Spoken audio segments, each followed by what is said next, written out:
আমারে চিনোস না, আমার নাম জরি। দাঁড়া। জি ভাইজান। কি ব্যাপার? স্যান্ডেল পায়ে পরার জিনিস তোর হাতে কেন?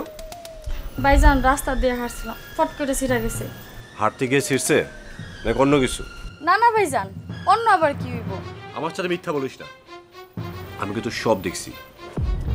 তুই ইদানিং রাস্তাঘাটে এইসব করে বেড়াস না? আমি এবার কি করতেছি ভাইজান? শোন, আমি ওই ছেলেটাকে চিনি, খুব বাজে টাইপের একটা ছেলে, এলাকার মাঝে নানান সময় ক্যাসাল করে বেড়ায়। না না ভাইজান, চিন্তা করেন না, আমার লোকে কোনো ঝামেলা করবো না। এ তোর ওস্তাদ খুবই খারাপ, লোকটার নজর আছে আমাদের পুরো বাড়িটার দিকে। ওইসব বাজে বাজে পোলাপানের সাথে তোর মেলামেশার কোনো দরকার নাই। ভাইজান আপনি যখন কইছেন আমি সাবধান হয়ে যাবো।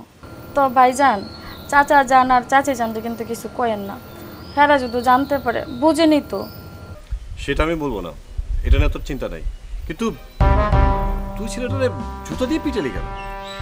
না না ভাইজান, হেরা তো আপনি চিনেন না, একটা হারামির করে হারামি, তাই একটু স্যান্ডেল তুলছি। স্যান্ডেল তুলছিস না? আচ্ছা ওকে তোরে ডিস্টার্ব করে নাকি? কোনো ঝামেলা করলে বল, আমি ওস্তাদের সাথে কথা বলবো। না না ভাইজান, এটা করার দরকার নাই। আর আপনি আমার লেগে শুরু হইতে যাবেন কেন? আরে বাবা, এখানে ছোট হওয়ার মতো কিছু নাই তো, কিন্তু কথা হচ্ছে ওই ছেলেটা যদি তোর ভালো মন্দ খারাপ কিছু করে ফেলে তাহলে? না ভাইজান, কইতে শরম লাগে, তারপরে কই হ্যাঁ না আমারে ভালোবাসে, কিন্তু হ্যাঁ আমি পাত্তা দিই না। আজকে মেজাজটা এমন গরম হইছে হের উপরে। ভাইজান হ্যাঁ নাকি এলাকায় আমার জন্য আসে না, অন্য একটা মায়ের লেগে আহে। কেমনটা লাগে ভাইজান কোন তো? আচ্ছা যান, আমার মেলা কাম আছে। আর একজন মেয়ের জন্য আসে, আমাদের বাসার সামনে ঘুরঘুর করে, মানে কি সবের?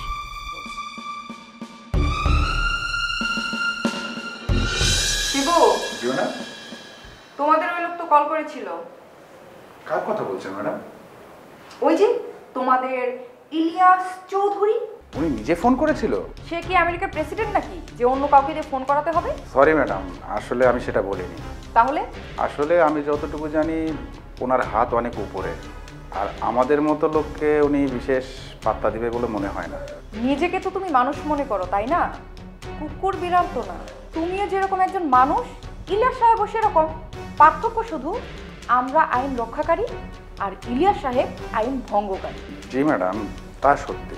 তো যারা আইন ভঙ্গ করে তাদেরকে কি আমাদের বেশি সম্মান দিয়ে চলতে হবে?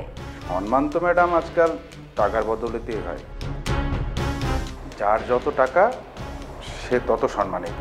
সেই টাকাটাও তো সৎ পথের টাকা না, কালো টাকা। সমস্যা নেই, ইলিয়াস সাহেবের সাথে আমার খেলাটা জমছে। ওর কালো দুনিয়া যদি আমি ছাড়খাড় না করতে পারি, আমার নামও শামীমা আক্তার না।